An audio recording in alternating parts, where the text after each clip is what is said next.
Hey friends, it's Dennis at 3D Mini Magic. Thanks for watching my video.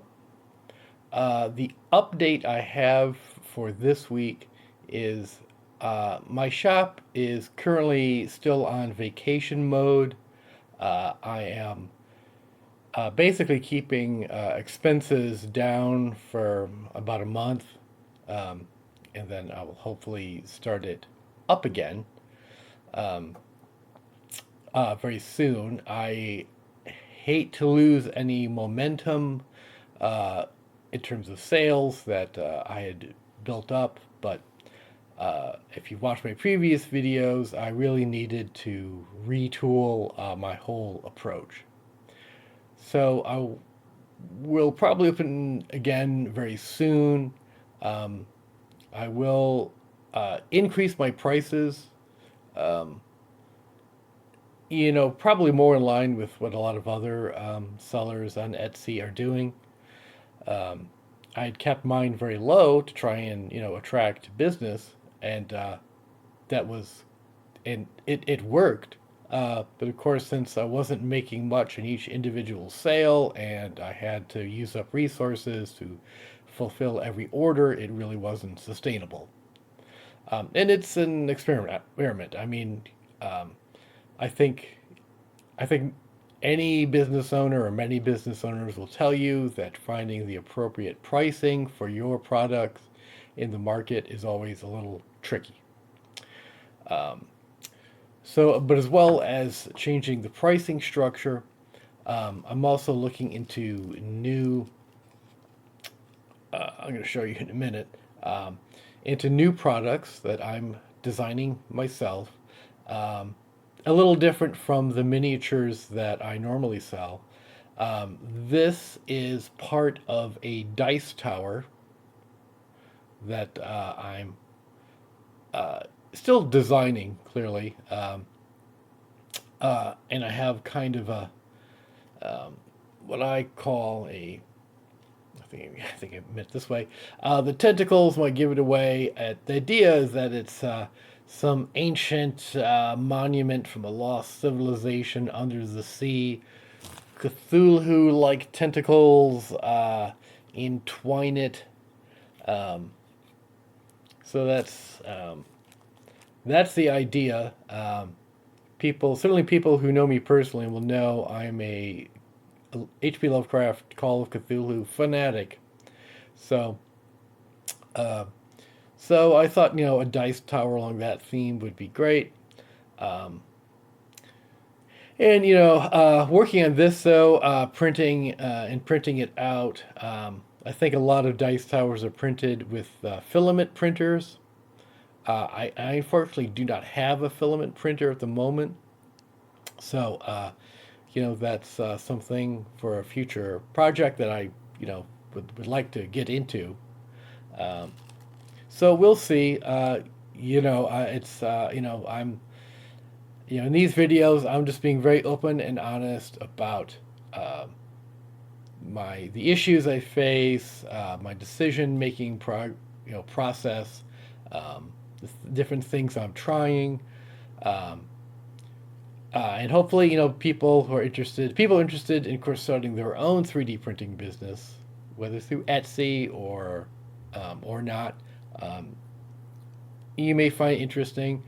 Um, I'm just, the, the entire staff of 3D Mini Magic is on camera right now. It's just me. I'm just one guy. I have printers. I have a couple printers in my garage, and that's where I print them. Um, and I'm not. I was never a business major at all.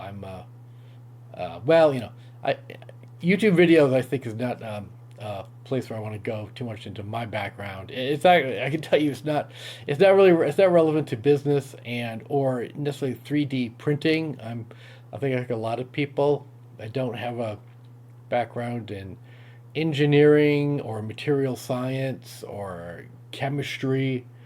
Um, I'm just someone who I was introduced to it by a friend. I think that's how a lot of people get into it, um, and I remain fascinated by it and by the possibilities of 3D printing.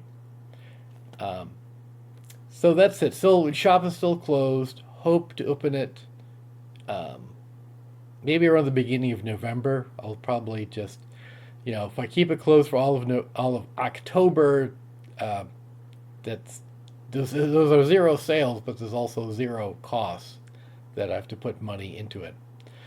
Um, and that's just uh, right now. That's what I feel I have to do. It's it. What do I want to say here?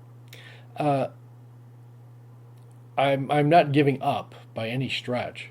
I enjoyed it too much, and it felt like I was with a little, and I felt I was definitely getting some success. Again, if you watch the previous videos in the series, I was getting a steady stream of sales. The problem was the cost of fulfilling each order. That was the issue. The issue wasn't I couldn't sell anything because I was selling things. Um, Actually, I reopened the shop last week. I reopened the shop for a couple of days, and I got one order. So, um, so I'm hoping, of course, that when I'm really ready in next month, um, I'll start to get a steady flow of orders. And it'll be the holiday season. Hopefully, people want to buy a miniature too as gifts for friends and relatives. So um, hopefully that'll be a big season, as it always is in the retail world, even on Etsy. Um, I'm using my Hagears Turbo RS printer, which so far has been really great. It's an expensive printer. The resin is expensive, but I get a lot fewer failed prints.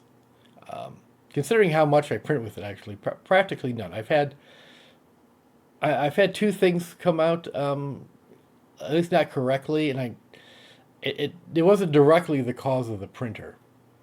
So I'm pretty happy with it.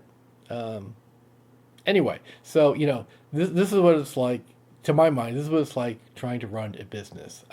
The answers do not pop out at you. The obvious correct answer is just not gonna pop out in front of you. The right thing to do is not obvious, or the thing you're sure will really work may not. And you kind of have to just persevere as best you can. Okay, that's all I have to say. So I won't make this video any longer. If you've got to this point, thank you very much. Watch this space. There will be more updates in the future. Take care.